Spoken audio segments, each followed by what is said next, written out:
Good morning. Today, 5th September 2025, Friday. Wisdom of Word of God morning ડિવોશનમાં આપ સર્વનો આવકાર કરવામાં આવે છે અને પ્રેમી સલામ પાઠવવામાં આવે છે. આજે આપણે નીતિવચનોના પુસ્તકમાંથી એનો 14મો અધ્યાય અને એની 22મી કલમ પર ટૂંકું મનન કરવા માગીએ છીએ અને પ્રભુનું વચન આપણને આ પ્રમાણે કહે છે, ભૂંડી યોજના કરનારાઓ શું ભૂલ નથી કરતા? પણ ભલી યોજના કરનારને કૃપા તથા સત્ય પ્રાપ્ત થશે. NIV બાઇબલ પ્રમાણે પ્રોવ્સ chapter 14 verse 22, do not those who plot evil go astray, but those who plan what is good find love and faithfulness. અને આ પ્રભુનું વચન છે અને એક થીમ અથવા એક મુદ્રાલેખમાં આપણે જો જોવું હોય તો કન્ડક્ટ ગુડ એન્ડ ઇવિલ, એટલે કે આચરણ અથવા વર્તણૂક સારી અને ખરાબ. હવે દરેક માણસ પોતાના જીવનને માટે, કુટુંબને માટે, મંડળીને માટે, બિઝનેસ હોય તો બિઝનેસને માટે, નોકરી હોય તો નોકરીને માટે કોઈને કોઈ આયોજનો કરે છે અને એ આયોજનોમાં હંમેશા એનું જીવન ચરિત્ર જે છે એ ખૂબ મહત્ત્વનો ભાગ ભજવે છે. ચારિત્રરૂપી જે આચરણ છે અને એ જે તે પ્લાન તે કરે છે, જે યોજના તે કરે છે અને પ્લાનનું રિઝલ્ટ એના ઉપર આધારિત હોય છે. અને એટલા માટે આજે સવારે પ્રભુ બે પ્રકારની બાબતો એ ખાસ આપણને યાદ અપાવે છે, reminders, two things. First is plot evil and second is plan good. એટલે કે પહેલું કે જે ભૂંડી યોજના અને બીજું જે ભલી યોજના. હવે આ ભૂંડી યોજના એ શું છે? ભૂંડી યોજના જે છે એ હંમેશા જાણે કે બીજાને નુકસાન પહોંચાડવાને માટે એ પ્લાન કરવામાં આવે છે. બીજાઓને કેવી રીતે હેરાન કરવામાં આવે અથવા તો બીજાઓનું કેવી રીતે ખોટું થાય એ દિશામાં જે આયોજનો કરવામાં આવે છે અને ભૂંડી યોજના હોય છે. અને જ્યારે ભૂંડી યોજના કરવામાં આવે છે ત્યારે તો બહુ સારું લાગે છે કે આપણે કોઈકને હેરાન કરી નાખીએ, કારણ કે આપણે એ બરાબર એ હોય છે, પણ એ શેતાનનો માર્ગ છે. અને એટલે સુલેમાન એ આ વચનો દ્વારા એ શિક્ષણ આપે છે કે જે આ યોજના કરે છે અને એ યોજનામાં એ સફળ થતા નથી, પરંતુ આ યોજના જે છે એ ઈશ્વરથી દૂર લઈ જનારો માર્ગ છે અને એ માર્ગમાં હંમેશા નુકસાન અને હંમેશા એ પોતે તો નુકસાન ભોગવે છે પણ બીજા લોકોને પણ એ નુકસાન તરફ લઈ જાય છે. અને બીજી જે યોજના છે ભલી યોજના, ગુડ પ્લાન અથવા પ્લાન ગુડ, અને એ હંમેશા એ યોજના એ બીજાના હિત ઉપર લક્ષ્ય રાખનારી આયોજન અથવા પ્લાન હોય છે.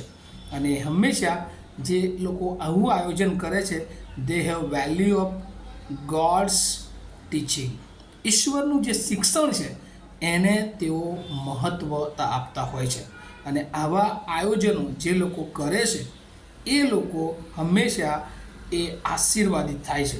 જો આપણે ગીતશાસ્ત્ર એનો 25મો અધ્યાય અને એની 8 થી 13 કલમ, શામ 25 વર્સિસ 8 to 13 જો આપણે જોઈએ તો ત્યાં એ પ્રમાણે લખ્યું છે, યહોવા ઉત્તમ તથા ન્યાયી છે, માટે પાપીઓને તે પોતાનો માર્ગ બતાવશે, નમ્રને તે ન્યાયમાં દોરશે અને તેને તે પોતાને માર્ગે ચલાવશે. જેઓ તેના કરાર તથા તેની આજ્ઞાઓ પાળે છે તેઓને માટે યહોવાના સર્વ માર્ગો કૃપા તથા સત્યતાથી ભરેલા છે. અને આગળ પણ જો આપણે વાંચીએ તો ચોક્કસ એ લોકો એ સફળ થાય છે એ બાબત તરફ આપણને એ દોરવણી આપે છે. ત્યારબાદ આપણે શામ 61 5 to 8 વર્ષ વાંચીએ તો ત્યાં પણ કે છે કે આવું જે પ્લાનિંગ કરે છે, આવા આયોજનોમાં જે લોકો આગળ વધે છે એમની સમક્ષ એ ઈશ્વર પોતે એ સદા રહેશે. અને એટલે ઈશ્વર એમના કામમાં, એમના આયોજનોમાં એમની સાથે હોય છે ને એમને સફળ કરે છે. ત્યાર પછી આપણે નવા કરાર તરફ આવીએ અને એમાં માર્થીની સુવાર્તા એનો 5મો અધ્યાય અને 6 અને 7 કલમ જો વાંચીએ તો ત્યાં પણ જે ધન્યતાઓ લખવામાં આવી છે અને એમાં ન્યાયીપણાનું જેને ભૂખ અને તરસ છે તેઓ ધરાશે, દયાળુ અને ધન્ય છે તેઓ દયા પામશે. એટલે જે સારી યોજના કરે છે, જે બીજાઓને માટે ભલું ઈચ્છે છે, એમના જીવનમાં, પોતાના જીવનમાં પણ ભલું થાય છે અને હંમેશા બીજાઓના જીવનને પણ ભલું કરે છે. અને એટલે આપણી વર્તણૂક કન્ડક્ટ ગુડ એન્ડ ઇવિલ.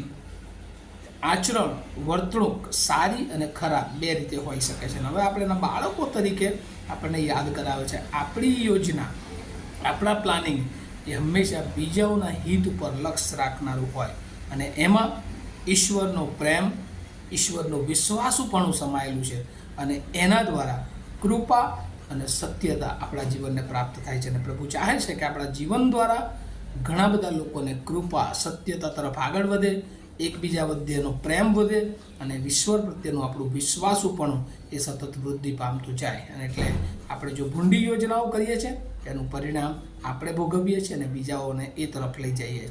પણ જો આપણે ભલી યોજનાઓ કરીએ છીએ તો આપણા દ્વારા ઘણા બધા લોકોને આપણે સારા વિચારો, સારા માર્ગ, ઈશ્વરના માર્ગ તરફ લઈ જઈએ છીએ અને એ ઈશ્વરનો માર્ગ એમના જીવનને આશીર્વાદિત કરી શકે છે. અને આપણને પ્રભુ આના વચનો શીખવા માટે બહુ જ કૃપા આપે અને સ્વીકારીને પોતાના જીવનમાં ઈશ્વરની ઈચ્છા પ્રમાણેની યોજના, આપણું ચારિત્ર હોય કે આપણું આયોજન હોય, એ બધામાં ઈશ્વરની ઈચ્છા પરિપૂર્ણ કરનારી બને એવી પ્રાર્થના છે. આવો આપણે પ્રાર્થના કરીએ.